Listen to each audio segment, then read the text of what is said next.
Shalom, selamat pagi Bapak Ibu yang terkasih dalam Tuhan Yesus. Selamat bertemu di sarapan Sapaan Pengharapan. Pada pagi hari ini diambil dengan tema Teladan Kasih Yesus memanggil kita pada pemulihan. Diambil dari Yohanes pasal yang ke-9 ayat 1 sampai 41. Sebelum merenungkan firman Tuhan, mari kita berdoa Bapak Ibu. Selamat pagi Bapak, terima kasih ya Bapak. Kami boleh keizinkan ya Bapa untuk kami boleh bersekutu dengan Engkau ya Bapa. Kami boleh merenungkan firman-Mu ya Bapa. Kami boleh mengerti firman-Mu ya Bapa. Biarlah hanya kehendak-Mu saja yang boleh terjadi dalam kehidupan kami ya Bapa. Biarlah hanya firman-firman-Mu saja ya Bapa yang boleh nyata dalam kehidupan kami ya Bapa. Bimbing kami untuk mengerti firman-Mu ya Bapa dan menelaah semuanya Yesus. Pakai kami semua ya Bapa untuk kemuliaan nama-Mu saja Yesus. Terima kasih Bapa, Engkau yang boleh berkuasa untuk pagi hari ini sampai seterusnya ya Bapa. Haleluya Bapa, amin. Ayat nas diambil dari Yohanes pasal 9 ayat 2 yang berbunyi, murid-muridnya bertanya kepadanya, Rabi, siapakah yang berbuat dosa?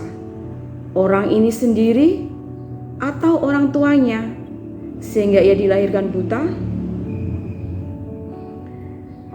Dalam Yohanes 9 diceritakan ketika seseorang yang buta sejak lahir, murid-murid Yesus bertanya, Rabi, siapakah yang berbuat dosa? Orang ini sendiri atau orang tuanya sehingga ia dilahirkan buta? Pertanyaan ini menunjukkan bahwa pemahaman mereka akan dosa dan buta memilih hubungan sebab dan akibat. Mengaitkan disabilitas dengan dosa menunjukkan perspektif moral mereka yang mengalami disabilitas sebagai akibat dari kesalahan moral.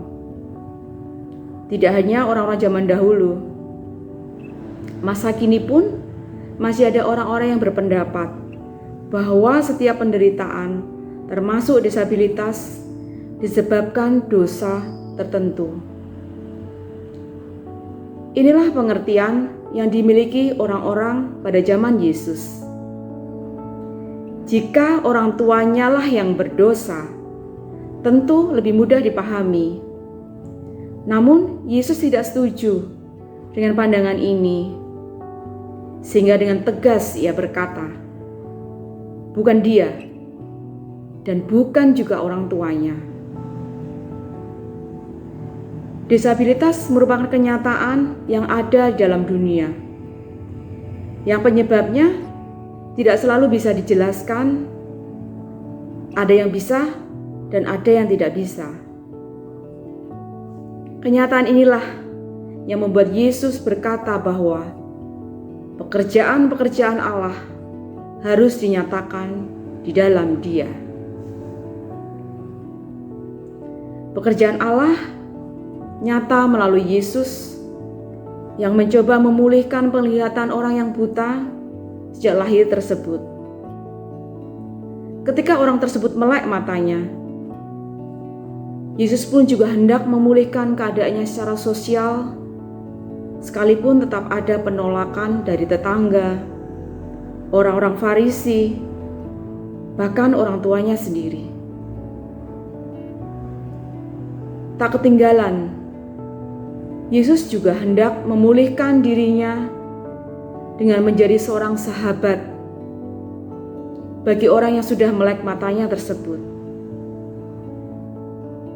Yesus tidak ingin orang tersebut mengenalnya sekedar sebagai seorang yang sudah menyembuhkannya. Yesus ingin menunjukkan pengenalan yang semakin mendalam dari orang yang sudah melek matanya itu terhadap Yesus. Bila kita membaca secara utuh kisah ini, kita menjadi mengerti bahwa pengenalan orang yang sudah melek itu kepada Yesus mengalami sebuah proses.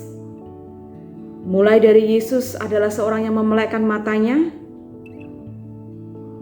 menjadi Yesus adalah nabi, dan akhirnya Yesus adalah anak manusia.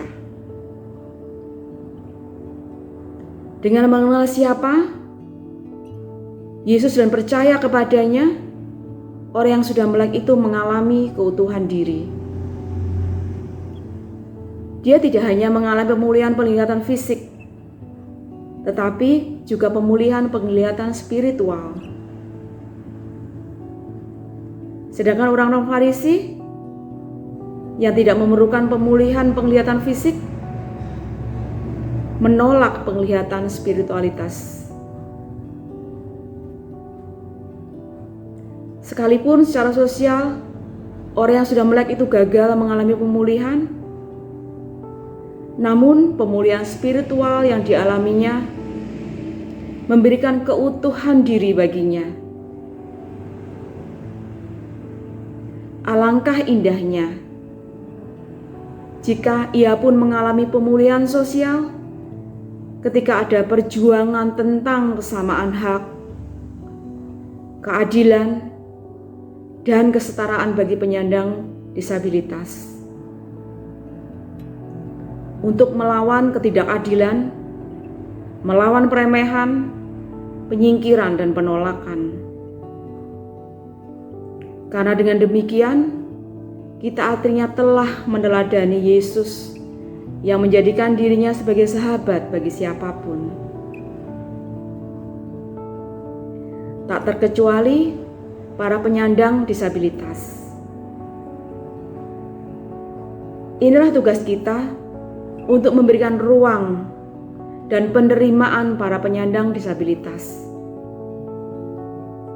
Dengan demikian, setiap orang dapat mengalami keutuhan diri dan pemulihan penglihatan imannya.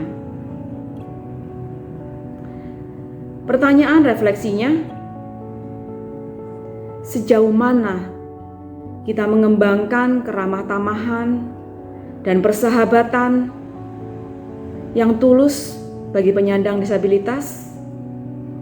Mari kita renungkan Bapak Ibu. Mari kita berdoa Bapak Ibu. Bapa yang bertata di dalam kerajaan surga, ampuni kami jikalau kami sengaja maupun tidak sengaja bersikap diskriminatif kepada saudara-saudara kami penyandang disabilitas.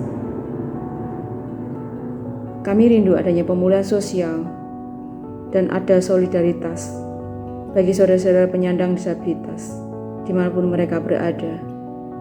Mampukan kami ya Bapa untuk menjadi sahabat dengan kasih yang tulus kepada mereka.